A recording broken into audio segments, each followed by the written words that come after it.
Amados,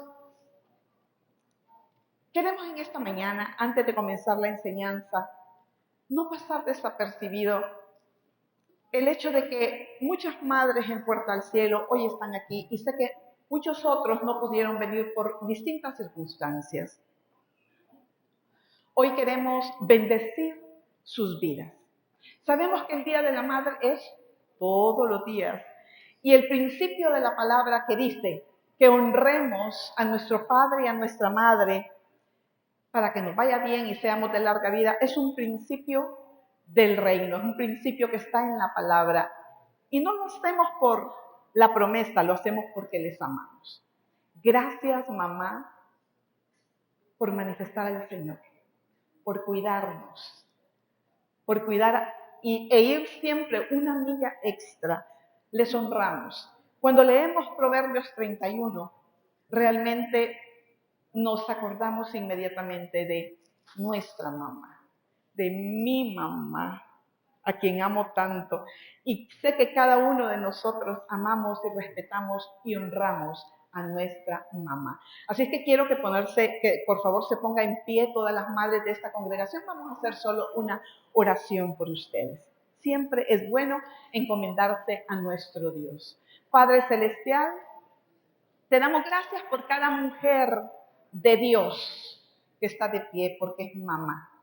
Gracias te damos, Señor, por sus vidas. Les bendecimos en el nombre poderoso de Cristo. Declaramos sobre ellas el gobierno de Cristo, la dirección del Espíritu Santo para seguir y continuar guiando a sus hijos por el camino de Dios, por el camino del bien.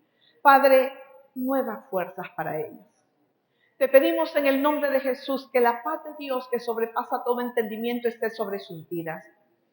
Señor, tú conoces el deseo de su corazón y sabes que hay oraciones que han estado ahí por mucho tiempo, clamores que han subido a tu presencia, aún por hijos desobedientes.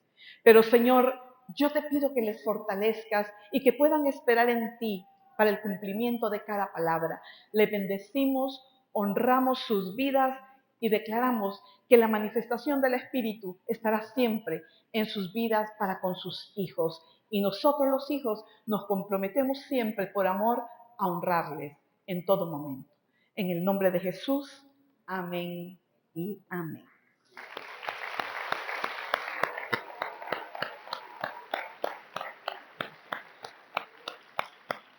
Muy bien, amados, le doy gracias al Señor por el privilegio que me da de compartir la palabra. Y yo meditaba que es tan importante que la iglesia del Señor discierna los tiempos que estamos viviendo, los tiempos que vive la iglesia misma. Es tan importante, amados, que no solamente escuchemos, sino que podamos discernir qué es lo que Dios está hablando. Porque desde esta plataforma hablar de manera reiterativa sobre un tema. Es tiempo de madurar. Es tiempo de crecer. Es tiempo de dejar la lechita espiritual. Amados, es que en el reino no hay coincidencias. Dios nos está hablando. Dios quiere direccionar nuestra vida en esa dirección y en como que retornemos a una senda precisa que Dios tiene para nosotros. Se nos ha hablado tanto acerca de madurez y yo meditaba también, Cristo viene pronto y anhelamos su venida y viene por una iglesia madura. Y viene por una iglesia que camine a la estatura del varón perfecto porque Cristo es nuestro estándar. Nuestro estándar no es un buen libro que leemos y que nos emocionó. Y no digo que es malo leer buenos libros. Nuestro estándar no es ni siquiera el instituto bíblico. Nuestro estándar es la vida de Cristo. Y la iglesia tiene que caminar a la medida del varón perfecto. Por eso en esta mañana quiero compartir con ustedes el tema Cristo formado en nosotros. Vamos a comenzar leyendo el libro de Gálatas, capítulo 3, versículos del 1 al 6. Gálatas torpes. ¿quién los ha hechizado a ustedes? Ante quienes Jesucristo crucificado ha sido presentado tan claramente. Solo quiero que me respondan esto. ¿Recibieron el Espíritu por las obras que demanda la ley o por la fe con que aceptaron el mensaje? ¿Tan torpes son? Después de haber comenzado en el Espíritu, ¿pretenden ahora perfeccionarse con esfuerzos humanos?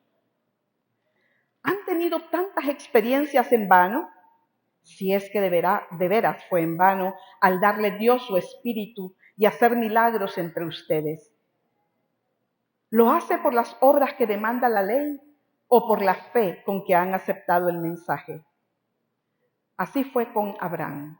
Creyó a Dios y esto se le tomó en cuenta como justicia. Amados, cuando nosotros leemos este fragmento del capítulo 3 del libro de Gálatas, nos percatamos de la situación tan crítica que estaban viviendo. Nos percatamos que verdaderamente estaban viviendo momentos difíciles esta iglesia de Galacia.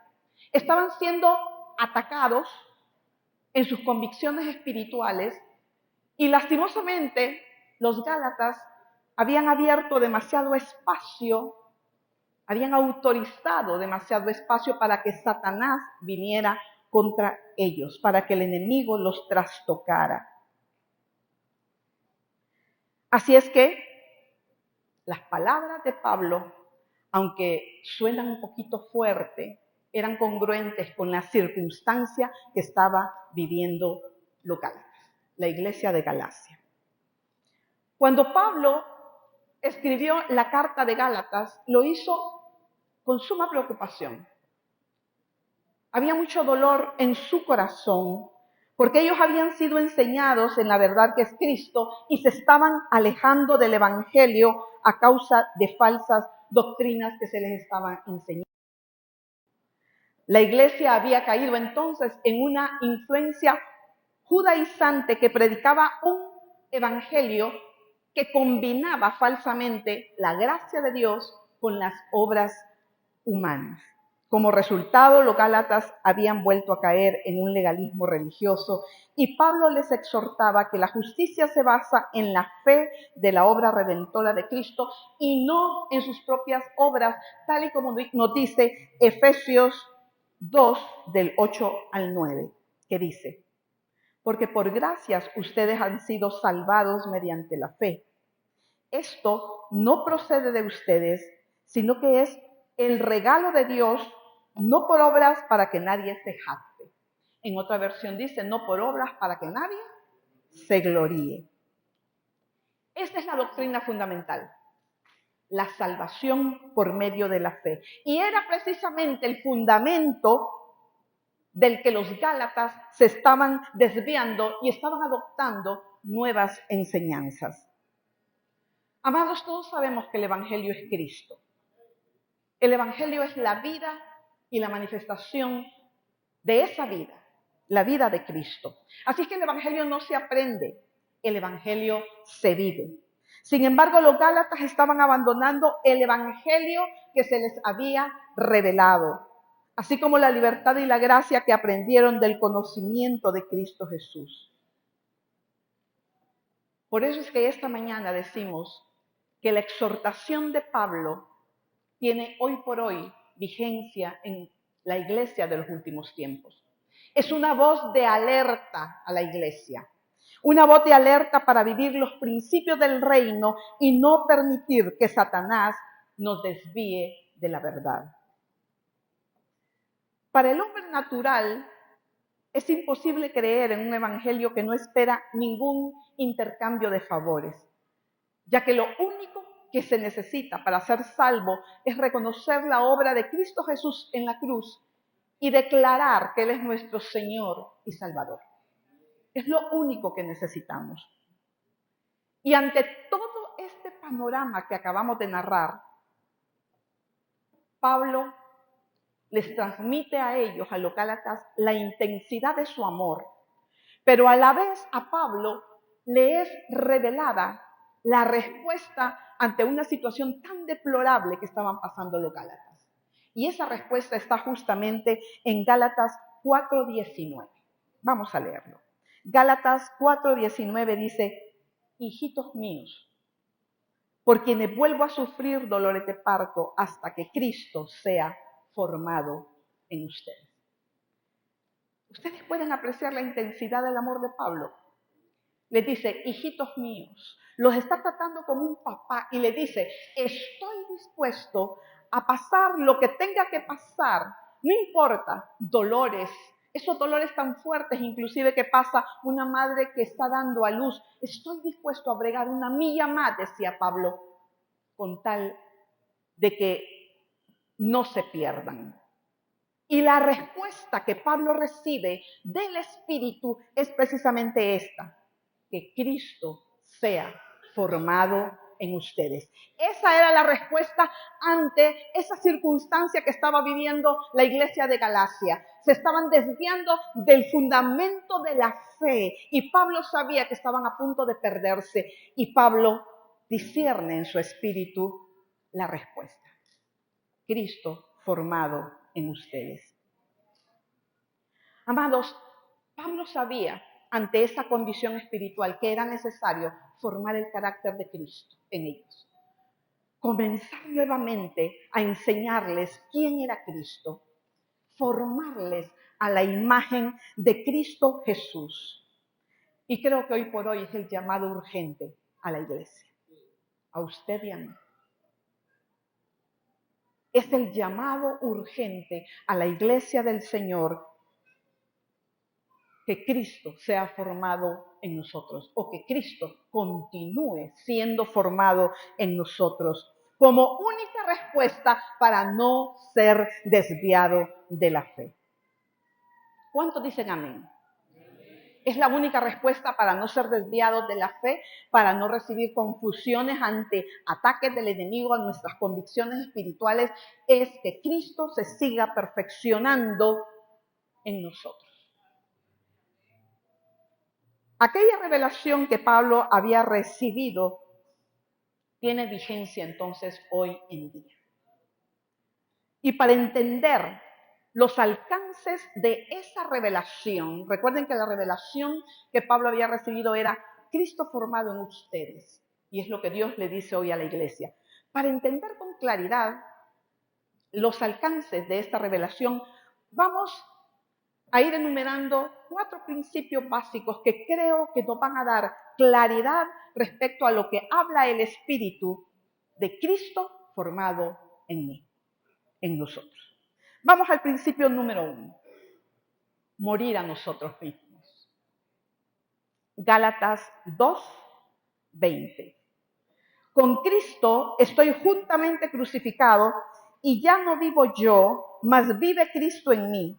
Y lo que ahora vivo en la carne, lo vivo en la fe del Hijo de Dios, el cual me amó y se entregó a sí mismo por mí. Nosotros leemos este versículo y decimos, wow. Amado, es tan importante que no nos quedemos en la letra de la palabra, sino en la revelación de la palabra.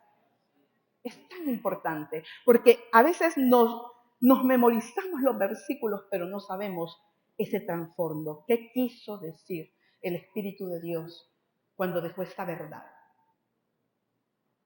Morir a nosotros mismos es la evidencia más clara del nuevo nacimiento, que implicó crucificar al viejo hombre que servía a los intereses egoístas e implica que ya no gobierna el yo, sino la voluntad de Dios. Morir a nosotros mismos es entregarnos a Cristo sin reserva alguna. Es cuando el nuevo creyente deja de luchar contra Dios y se rinde totalmente. Eso es rendir, eso es morir a nosotros mismos. Amados, ¿cuántas veces hemos luchado contra Dios? ¿Conscientes o inconscientemente? Yo creo que la iglesia inconscientemente. Pero a veces sacamos armas. Miren, las armas realmente de nuestra milicia son contra las potestades, contra los gobernadores de las tinieblas, contra Satanás y sus demonios. Pero no podemos sacar armas contra Dios, y resistirnos a su voluntad. Morir a nosotros mismos es cuando dejamos de luchar contra Dios y nos rendimos totalmente a Él. Nadie dice que este es un acontecimiento fácil, más bien es un proceso, tal y como lo dice Lucas 9:23. Y decía a todos, esto lo dijo Jesús, si alguno quiere venir en pos de mí, ¿qué dice? Perdón. Niéguese a sí mismo, tome su cruz cada domingo, tome su cruz cada miércoles, cada sábado y domingo. No, ¿verdad? Tome su cruz cada día y síganme. Tomar la cruz cada día es alusión, nos hace alusión a un presente continuo. Y es que el Espíritu Santo nos muestra aquellas áreas de nuestra vida que todavía no están bajo su señorío. Aquellas áreas que todavía el yo está gobernando y que necesitan ser colgadas en la cruz. Pensamientos malos,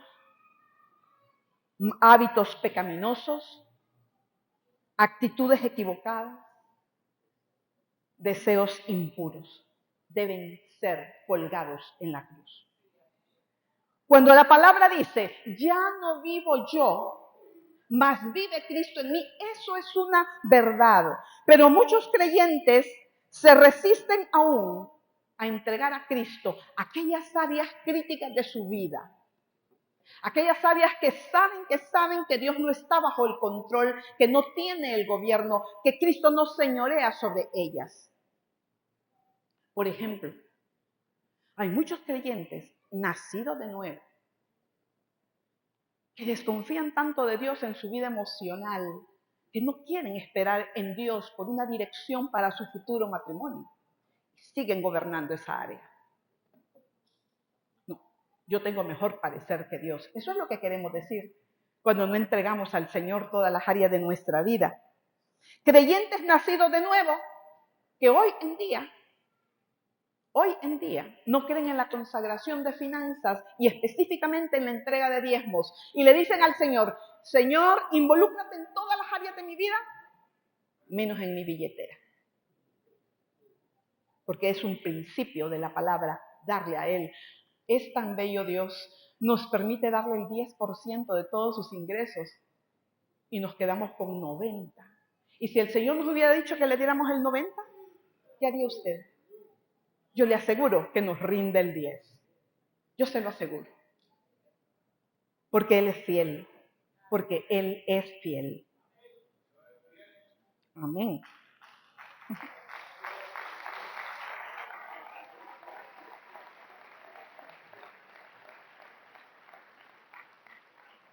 Mire, amado, hacer vida este versículo que dice, ya no vivo yo, mas Cristo vive en mí, es tomar la decisión de vivir al 100% bajo el señorío de Cristo.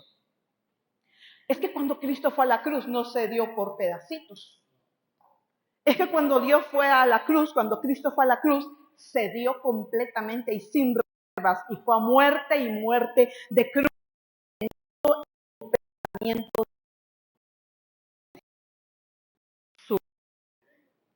Mi nombre y el nombre de toda la humanidad, porque murió por todos, a fin de que todos tuviéramos salvación y vida eterna. Cristo no se reservó nada.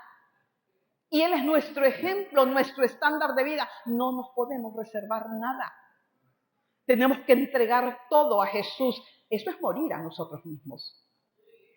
Eso revela el principio y esa es la verdad del nuevo creyente, la vida normal del nuevo creyente. Tomar la cruz cada día es negarnos a pensamientos pecaminosos.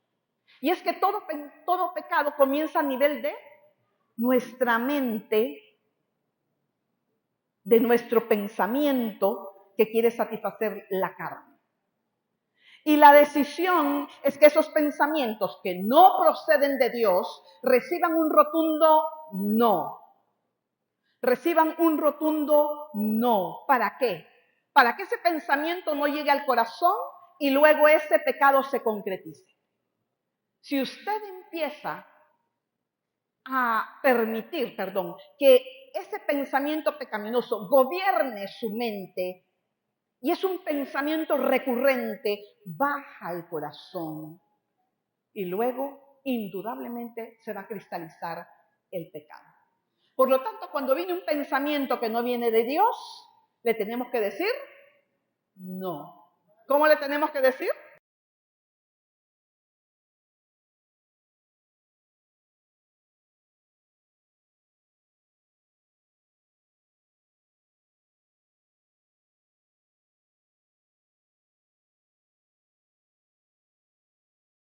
Mi voluntad, sino la tuya. Así decía Jesús, no se haga mi voluntad sino la tuya. Y esto es lo que necesitamos para tomar todos los días nuestra cruz. Eso es lo que necesitamos. Debemos humillarnos y tener el mismo sentido.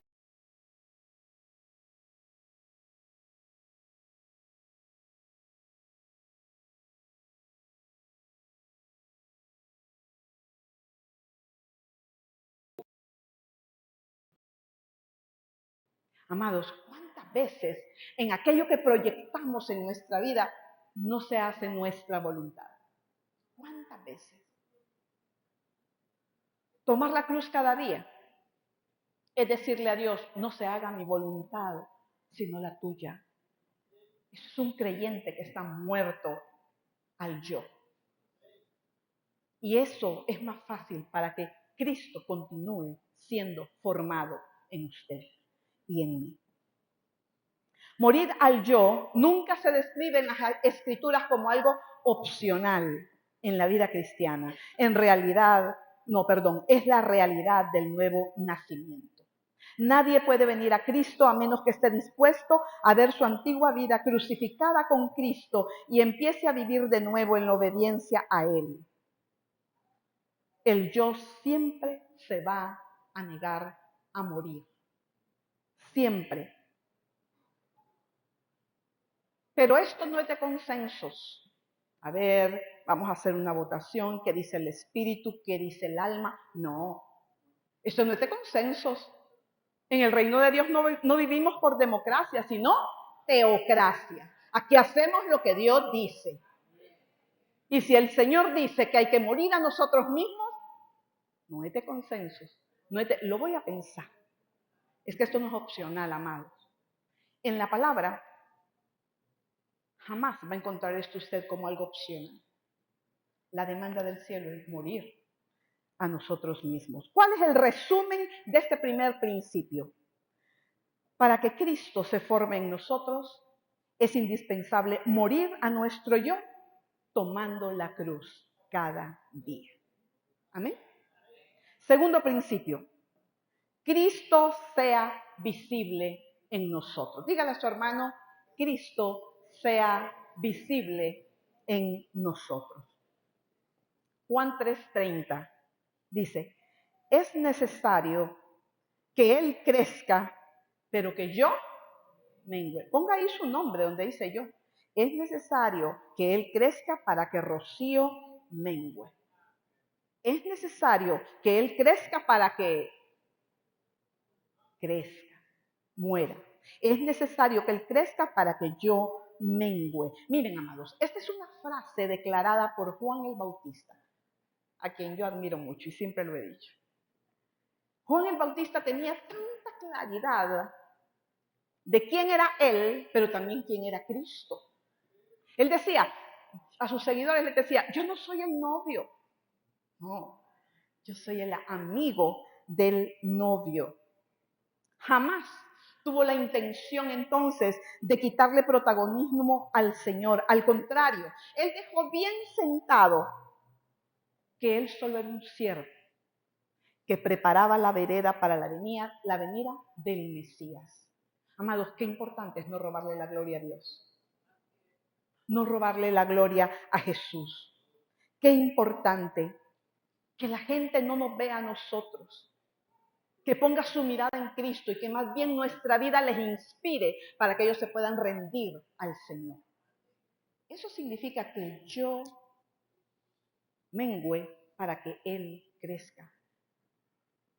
Que se vea más Cristo en nosotros. Que Cristo sea el que se vea en nuestros pensamientos, en nuestra forma de hablar, en nuestras decisiones, en todo. Absolutamente en todo. Amados, no importa cuán admirables sean los dones y los talentos que usted tenga y que yo tenga y en cuanto nos manifestemos. Todos esos dones y talentos deben estar al servicio del reino con la finalidad de que Cristo sea exaltado. Todo bajo su señorío. El punto es que cada vez haya menos de nosotros y más de Cristo en nuestro diario vivir. Amados, y eso no significa que usted no es importante para Dios. Usted es su hijo, su escogido. Somos su pueblo. ¿Somos importantes para el Señor? Claro que sí. Que usted manifieste los dones en medio del cuerpo, eso es maravilloso. Pero debemos ministrar esos dones y talentos en el espíritu correcto. El espíritu correcto es discernir que la esencia del reino es manifestar a Cristo, porque eso es lo único que va a cambiar al mundo. Manifestar a Cristo es lo único que va a cambiar al mundo y que va a transformar al pecador. Y esa es la esencia del llamado que Dios nos ha dado. Esa es la esencia. Por ello, el Padre le dio a Cristo un nombre sobre todo nombre. De ahí que quien tiene que iluminar el mundo es Cristo a través de la iglesia y no a la inversa. No a la inversa. Quien tiene que iluminar al mundo es Cristo y lo hace a través de la iglesia. Todo esto es ilógico para el hombre natural, quien se esfuerza cada momento por ser visto, por ser escuchado, por ser aplaudido, por sentarse en la primera fila, por recibir méritos, por recibir elogios. Esto es ilógico para el hombre natural cuando yo le digo, es necesario que Cristo crezca y que yo mengue. Es ilógico para él, contrario al hombre espiritual. El hombre espiritual no quiere ser visto porque sabe que los aplausos no son para él, los aplausos son para Dios. Incluso, analógicamente, el Señor nos dice, no se sienten en la primera fila, no sea que estén reservados esos asientos y que usted tenga que sentarse atrás. En otras palabras, ¿qué está diciendo ahí Jesús? Sean sencillos, por eso dije analógicamente, sean sencillos y humildes, porque esas son las virtudes de Cristo, las virtudes de Cristo. Existen muchos que aunque tomaron la decisión por Cristo, se resisten a menguar o a disminuir a sí mismos. Algunas personas dicen, yo soy testigo de eso, lo he escuchado. Es que yo no puedo ni quiero cambiar mi personalidad. Así soy yo. Yo no quiero cambiar mi temperamento, mi forma de ser, mi carácter. Esa soy yo, perdería la esencia. Algunas personas dicen, no quiero cambiar. Este es mi carácter y así me lo dio el Señor. Él lo diseñó de esta manera y abrazan esa mentira y continúan viviendo en la antigua naturaleza. Porque aquí no se trata de mi personalidad. Aquí no se trata de mi temperamento, de mi carácter. Se trata de manifestar el carácter y las virtudes de Cristo. De eso se trata.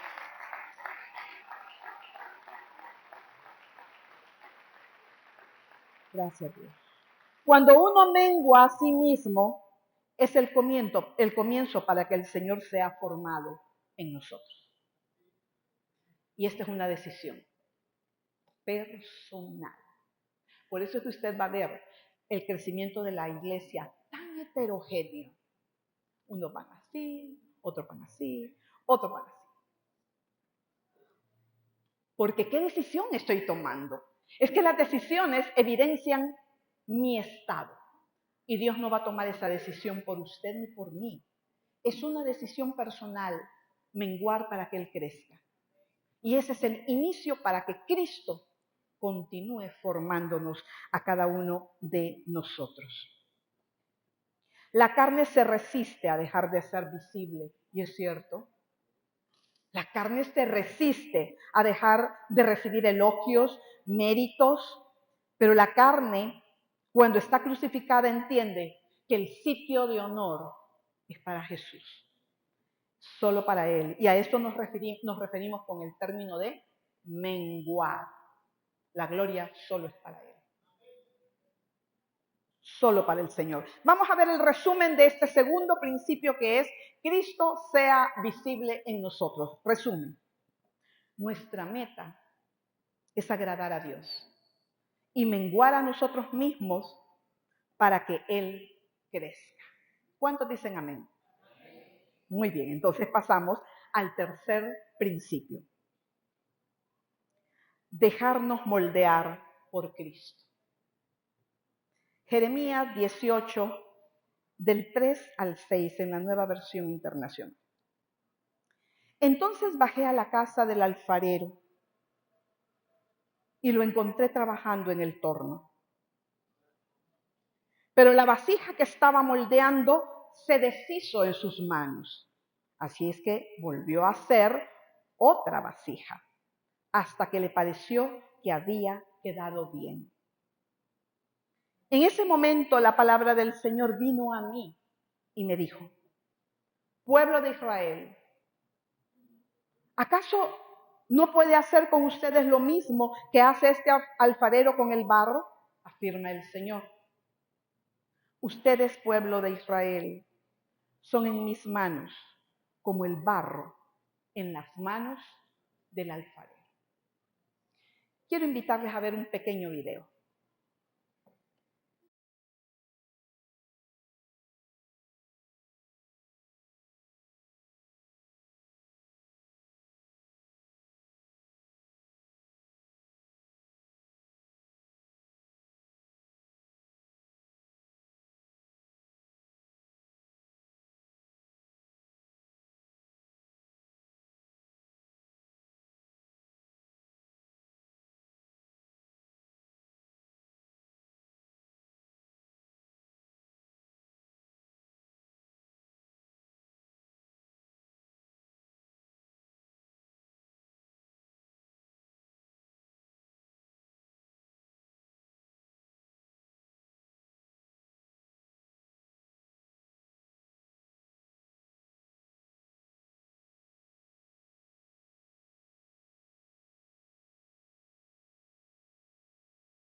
la rueda o el torno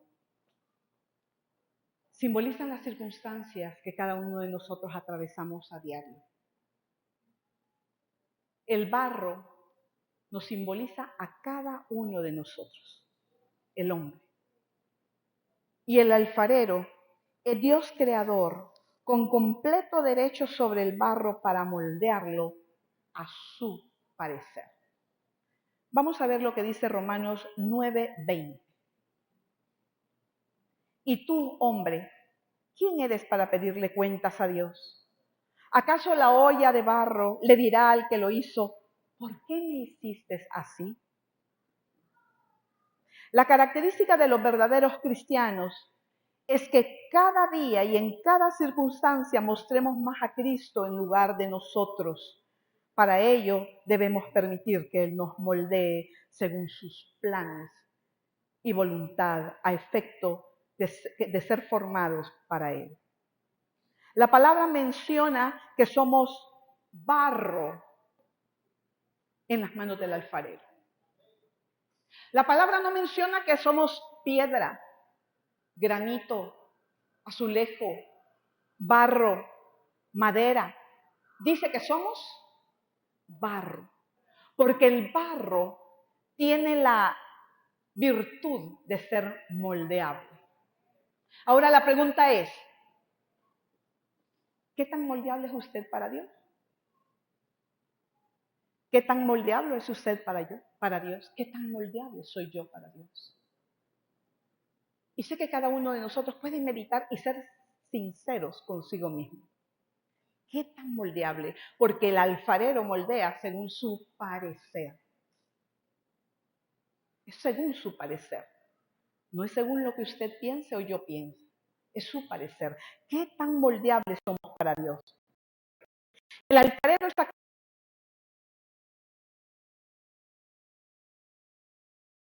utilidad.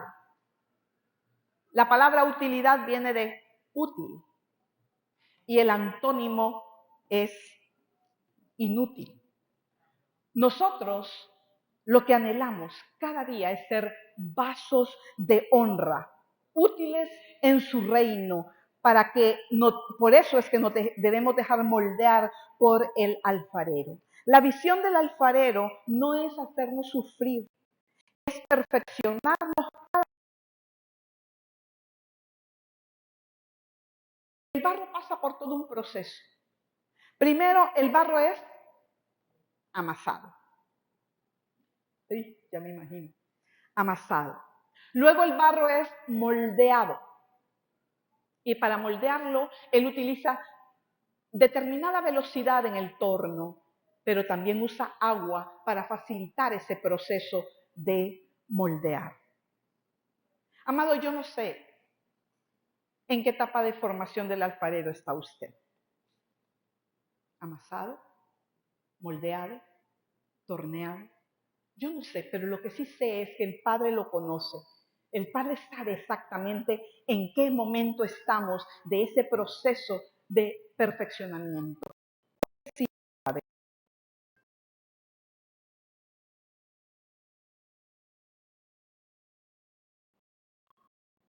El torno. Pastores, evangelistas, maestros, profetas, pero también aquel creyente que acaba de nacer. Todos, sin excepción, estamos sobre el torno. El Señor se ha empeñado en definir nuestra forma como Él la pensó y no como nosotros querramos. La pregunta es, ¿a Dios le interesa el deseo de su corazón? Sí, pero antes que el deseo de mi corazón está la voluntad de Dios. Antes que de lo que yo pienso que puede ser esta vasija de barro, ¿qué forma puede tener? Antes está el parecer de Dios, porque el proyecto es de Él, no mío. Él lo pensó desde antes de la fundación del mundo. Así es que el desarrollo de nuestro carácter es el compromiso de Dios. La verdad es que siempre estamos bajo el torno, sobre el torno. Y el torno son las circunstancias que vivimos. no sé, enfermedad, pérdida de un ser querido, un hijo rebelde, un divorcio, bancarrota, pero también logros, éxitos. Todo eso implica una oportunidad del alfarero para perfeccionarse en nosotros. Por eso, no nos resistamos. Lo único que podemos hacer y que cada hijo de Dios debe hacer en ese momento es preguntarle, ¿qué debo hacer? ¿Qué lección de vida necesito aprender de esta circunstancia? Porque sé que estoy en tu torno y me estás moldeando a través de esta circunstancia. ¿Qué debo aprender? Eso es lo que debemos preguntarle al Señor. Y decirle, no me opongo, solo puede porque lo está moldeando. El resumen de este tercer principio es, el éxito para que el cristiano sea formado es dejarse moldear por el alfarero sin oposición y sin resistencia. Y yo digo, ¿por qué el Hijo de Dios tiene que presentar oposición y resistencia si las manos de Dios son seguras? Si las manos del arquitecto no improvisan, si las manos del arquitecto son buenas, si las manos del arquitecto son llenas de amor. ¿Por qué debo oponerme? ¿Por qué debo presentar oposición y resistencia cuando el alfarero está trabajando en mí? Buena pregunta, ¿verdad? Cuarto principio, urgencia del Espíritu Santo para formar a Cristo en nosotros. Urgencia del Espíritu Santo para formar a Cristo en nosotros. En el libro de Mateo está el relato del Padre manifestándose en relación al Hijo. Está en Mateo 3:17, que dice, y hubo una voz en los cielos que decía, este es mi Hijo amado en quien tengo complacencia. ¿Qué quiere decir eso? Yo pienso que el Padre decía, miren, o sea, su Hijo, es quien satisface mi corazón. Este es el que llena el deseo completo de mi corazón. Y yo digo, si Cristo satisface el deseo del Padre, entonces yo quiero ser como Cristo. ¿Sí o no? Amado, eso es discernir con claridad lo que el Padre dice cuando leemos el texto de la palabra.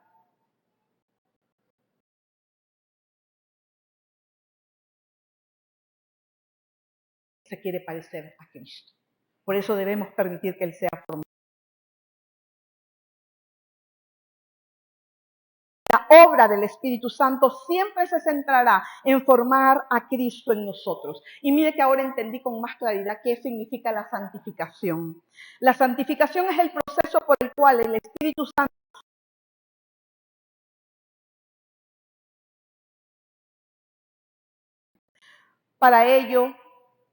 para que esto suceda necesitamos conocerle.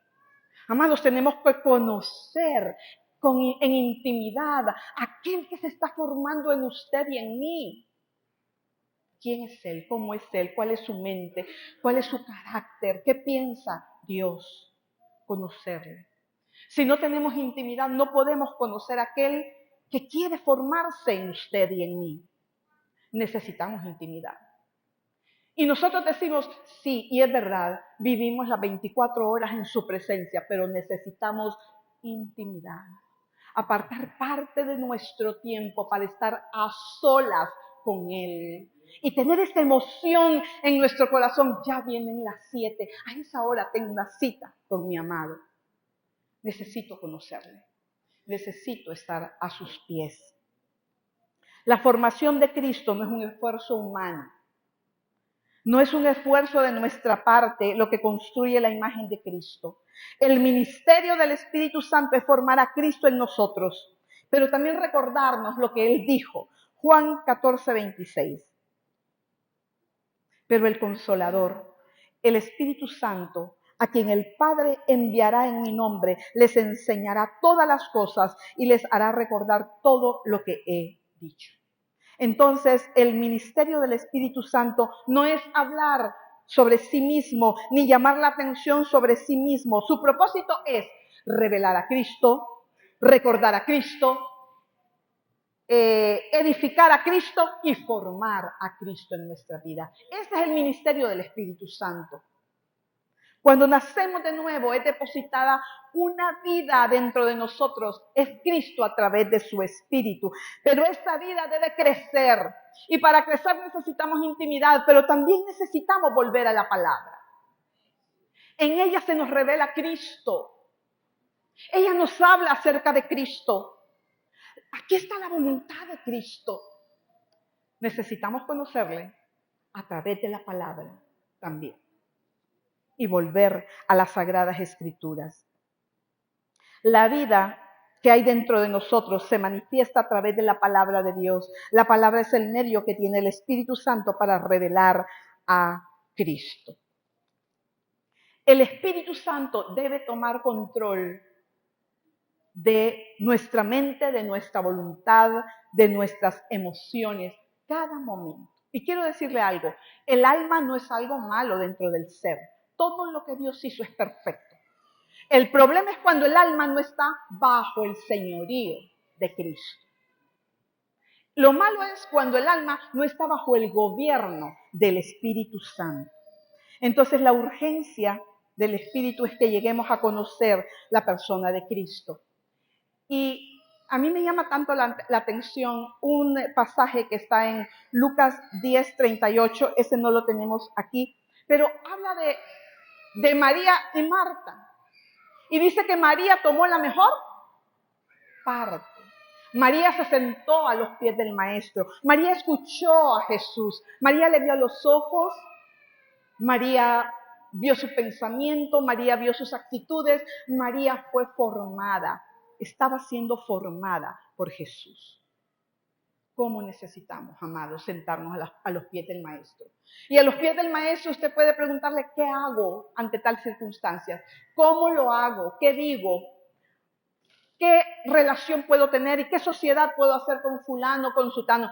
En la presencia del Señor podemos preguntarle todo, porque Él quiere hablarnos. Así es que en esta mañana hemos hablado de 4 principios básicos. 1, morir a nosotros mismos. Que Cristo sea visible en nosotros, es decir, que yo mengüe para que Él crezca. Dejarnos moldear por Cristo.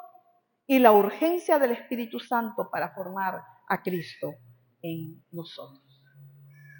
Conclusión. La apremiante necesidad del Espíritu Santo respecto al pueblo de Dios es que seamos formados a la imagen de Cristo.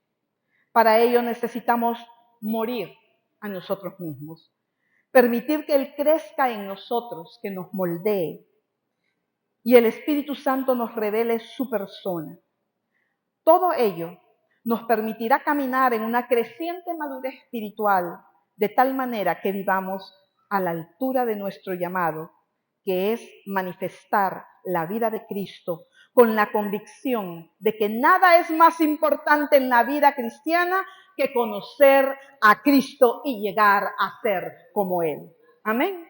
Esa es el mayor regalo. Lo más importante es eso. Gracias, Dios. Gracias te damos. Cuando escuchamos tu palabra, Señor, percibimos en nuestro interior esos ríos de agua viva que fluyen. Esos ríos de agua viva que nos saturan, que nos sacian. Porque tú tienes esa virtud. Tú sacias a aquel que se acerca a ti. Padre, hoy pedimos, suplicamos, rogamos, para que cada uno como iglesia tome decisiones. Dejar que Cristo se forme en nosotros implica morir a nosotros mismos. Señor, que le permitamos al alfarero moldearnos cada día. El proyecto es suyo, no respecto a mi parecer, sino a la voluntad perfecta de Dios. Padre, transfórmanos. Padre, inviértete en la iglesia, Señor. Te pedimos, Señor, que nos ayudes a discernir con claridad tu palabra, pero también que actuemos de acuerdo a ella. Te glorificamos y te exaltamos en esta mañana. En el nombre de Cristo Jesús. Amén y amén.